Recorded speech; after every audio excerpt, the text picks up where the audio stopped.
Upaya serius mengatasi sampah di Provinsi Bali dilakukan melalui gerakan Bali Bebas Sampah yang diinisiasi oleh Gubernur Bali, Wayan Koster. Di mana gerakan ini bertujuan untuk mewujudkan Bali yang bersih dan hijau, dengan fokus pada pengelolaan sampah berbasis sumber dan pengurangan sampah plastik sekali pakai. Sebelum gerakan ini diluncurkan regulasi atau dasar hukum terlebih dahulu dibuat, di antaranya Undang-Undang Nomor 15 Tahun 2023 tentang Provinsi Bali dan Peraturan Daerah Provinsi Bali Nomor 4 Tahun 2023 tentang Haluan Pembangunan Bali Masa Depan, 100 Tahun Bali Era Baru 2025, 2125. Berdasarkan data saat ini, volume sampah di Bali secara keseluruhan mencapai 3.436 ton per hari. Penyumbang terbanyak adalah Kota Denpasar mencapai 1.005 ton per hari. Kemudian disusul Kabupaten Gianyar 562 ton per hari, lalu ketiga Kabupaten Badung sebanyak 547 ton per hari. Sebaran jumlah sampah di Bali yang paling banyak adalah Denpasar, Gianyar dan Badung itu yang mendominasi selain di Buleleng.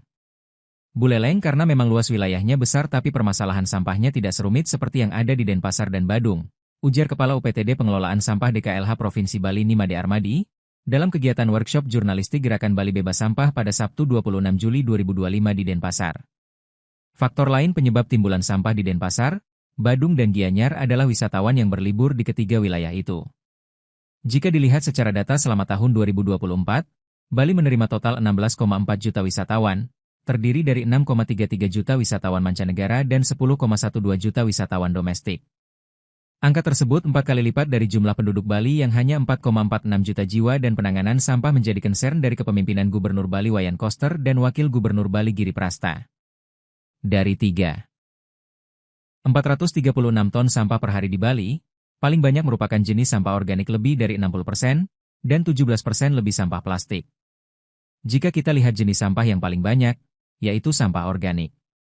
Bagaimana kita menyelesaikan sampah organik?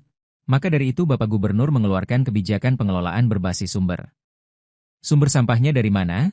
Lebih dari 60% berasal dari kegiatan rumah tangga, lebih dari 11% dari perniagaan dan lebih dari 7% berasal dari pasar, jelas Made Armadi. Hal tersebut mengakibatkan tempat pembuangan akhir, TPA, yang ada di sejumlah titik seperti Suung, Temesi, Sente, Mandung dan lainnya mengalami overload atau melebihi kapasitas. Dampaknya terjadi kebakaran di sejumlah TPA beberapa waktu lalu dan penanganannya pun tidak sebentar karena jenis sampah yang ada di sana mudah terbakar. Menurutnya hal ini dapat diartikan pengelolaan sampah di hulu atau pada rumah tangga kurang lalu larinya ke hilir atau ke TPA, maka dari itu dibentuk tim percepatan pengelolaan sampah berbasis sumber. Bahkan Gubernur Bali menunjuk Ibu Gubernur Bali menjadi duta sampah untuk percepatan di dalam pengelolaan sampah, di mana setiap hari Selasa dan Jumat DKLH Provinsi Bali bersama tim percepatan, PKK dan lainnya melakukan sosialisasi ke desa-desa untuk mulai pemilihan sampah hingga pengelolaannya.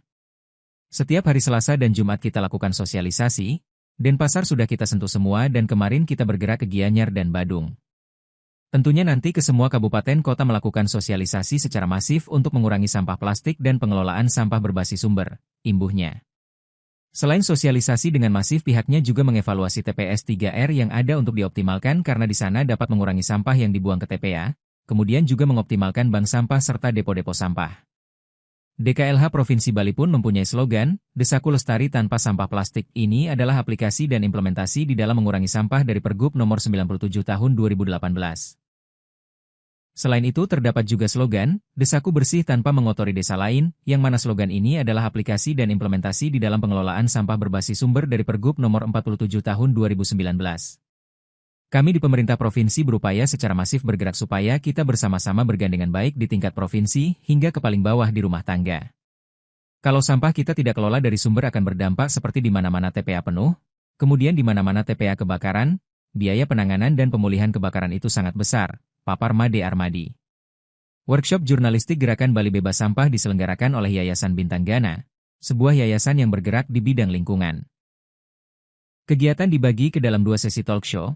Sesi pertama membahas mengenai upaya yang dilakukan pemerintah daerah didukung komunitas dan bagaimana pandangan akademisi terhadap penanganan masalah sampah di Bali dengan menghadirkan 3 pembicara dari Dinas Kehutanan dan Lingkungan Hidup Provinsi Bali, Yayasan Bali Wastu, Pengelola Bank Sampah, dan akademisi Undiknas.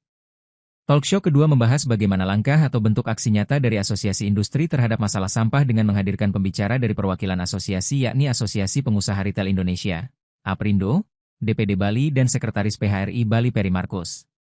Kegiatan workshop berlangsung interaktif, di mana seusai masing-masing pembicara menyampaikan paparan materi dilanjutkan dengan sesi tanya-jawab.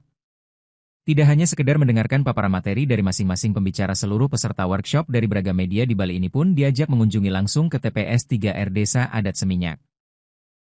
Di sana awak media diajak melihat langsung aktivitas pemilahan dan pengelolaan sampah yang dilakukan.